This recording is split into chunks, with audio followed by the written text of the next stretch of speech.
Happy New Year! In today's video, I go over exactly what to do once you have your demo and your professional home studio set up, what VO cons I would recommend people go to, and how to get a professional broadcast quality home studio. Let's go in. I asked aspiring voice actors on Twitter to drop any questions they have about voiceover and said I'd make a video answering them. This is that video. Who am I and why should you listen to me? My name is Brent Mukai. I've been a full-time voice actor since 2017 and currently work in almost every genre of VO. A link to my IMDB is below, but some of my highlight credits include Demon Slayer, Don Da Don, Max and the Midnights on Nickelodeon, Squid Game, Dragon Age, Persona 5 Tactica. I'll let the IMDB speak for itself. Let's get to the questions. Zenkuya VA asks, I've been training since the end of September every week and am eager to get my demo done later this year. I want to know the steps I need to take after that to start pursuing work, possibly getting an agent and generally being noticed. First of all, Zenkuya, congratulations. You've made it to the point where you are ready for your professional demo. That is not an easy task. I'm assuming that you have a professional home studio. If you do not, get one immediately. You're going to need one to handle auditions and all of that stuff. Assuming that you do have a professional home studio, next is the marketing phase, as some people might call it, or a way that I like to think about it is building relationships. Stop thinking of it as marketing. Start looking at it as building relationships, making friends, you know? It feels a whole lot less slimy doing it that way. How do you do that? Well, you have to shake hands, whether that's digitally or taking a class. What do I mean by this? Your first step is to start putting yourself out there to get auditions so that you can do the auditions and then get the work. How do you find these auditions? Whatever your demo is, you didn't say like what kind of demo it is.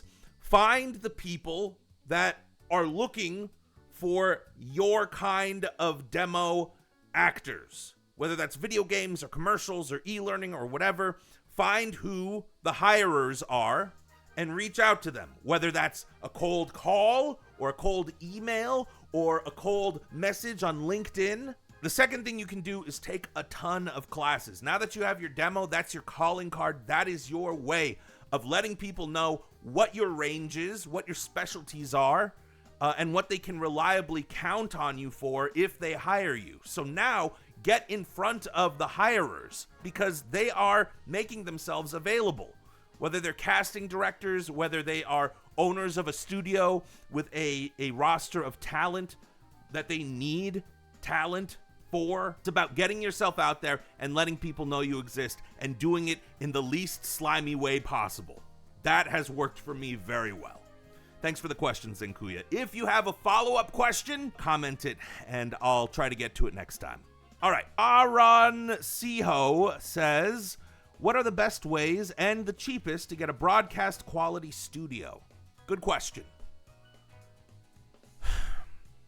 When most people think of studios, they think it's like this $5,000, $10,000, really solid brick studio. And yes, you can work your way up to that, but that's like an upgrade. Think of this like a video game, right? You don't start out with the Master Sword. You start out with the sword made out of wood. And then after you level up, you get to that level. How do you start off though? And how do you do it cost effectively?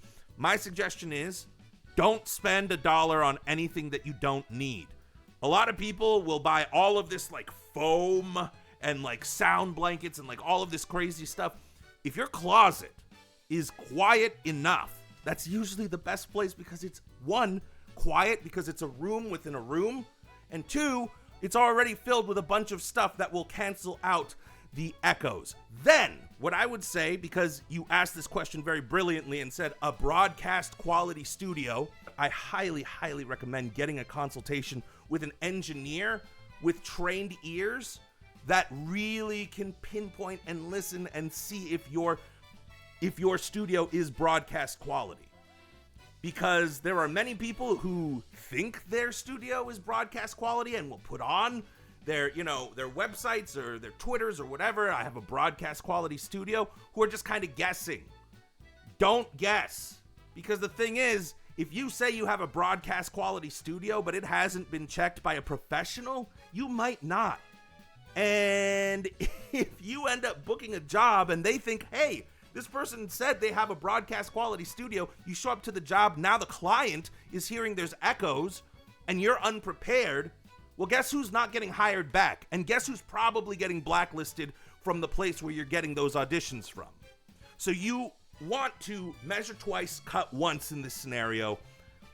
The whatever amount of money you will spend on getting a professional opinion from an engineer will pay dividends over time. It's an investment into this business.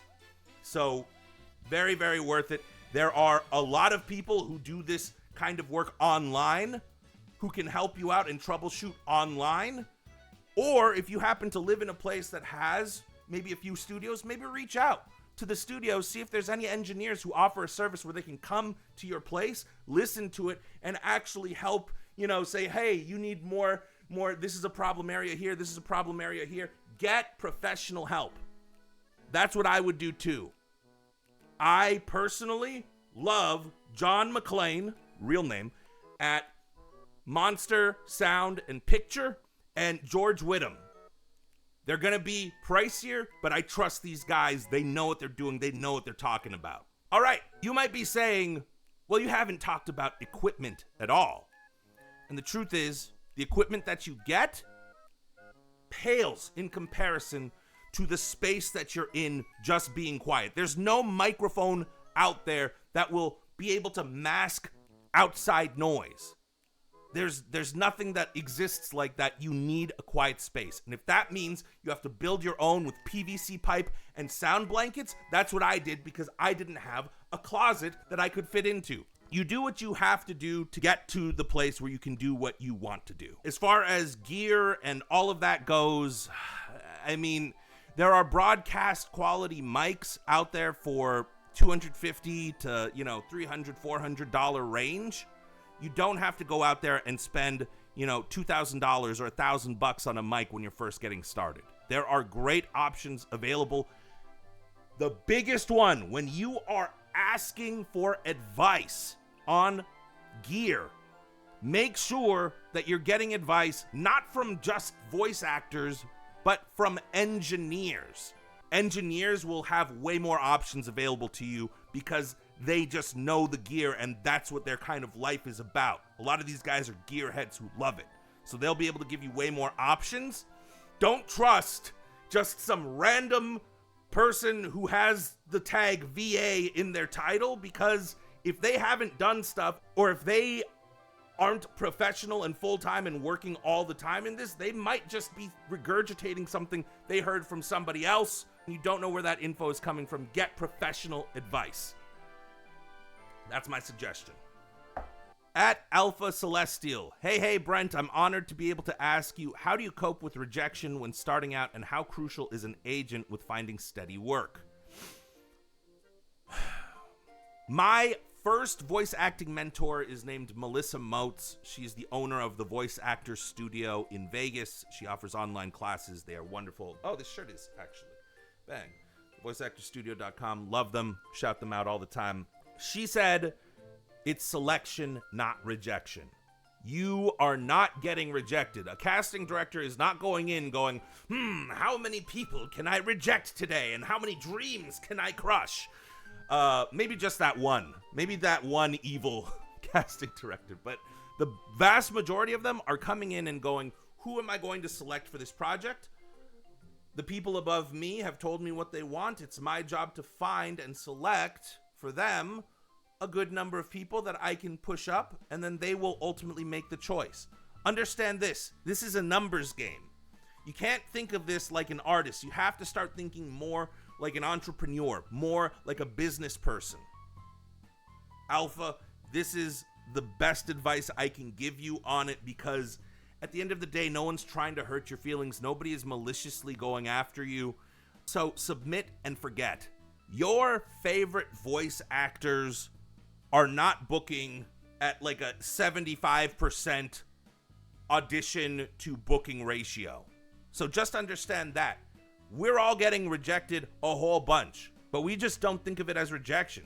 It's we do the thing and then we move on because we realize there's only going to be one person selected for this job.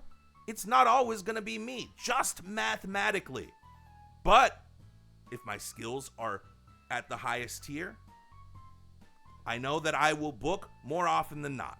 So that's what I'll say. You don't need an agent unless you want to work specifically in the bigger things. Steady work you can find without an agent. We're living in a day and age of the internet, so you can hustle and outwork an agent if you want to. Last but not least, at the Ninja Horse, what VO cons would you recommend attending? None of them! I'm joking, sort of. I think that there is more value to be found in taking classes. Even if it's online classes, these VO cons, what? It's going to cost you money to travel. It's going to cost you money for the hotel. It's going to cost you money to attend the event. It's going to cost you money if you want to have a breakout session with one of these guys and do like an hour workshop, right? There's way more value in building relationships in classes and gaining skills that will ultimately get you to the place you want to be. I am not knocking VO cons at all. They are great for community building and relationship building and all of that stuff.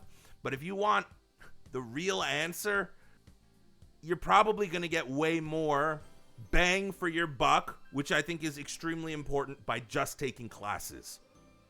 Now, if you're a millionaire, right? If you're a billionaire and you have tons of money and money doesn't matter to you at all, go to all the cons. I haven't been to many of them, if I'm being honest, because I thought that the better investment for me would be to work on my skills to keep leveling up. VO cons are great. I want to go to more. However, what's the best allocation of my time and resources? It's probably going to be straight up classes, and we are living in an age where classes are available to you in a way they never have been before. If you enjoyed this video and want more content, or if you have a question, drop it and comment it below. I will get to all of these questions eventually. I want to make this a weekly thing, so thank you so much for tuning in. I'll see you next week.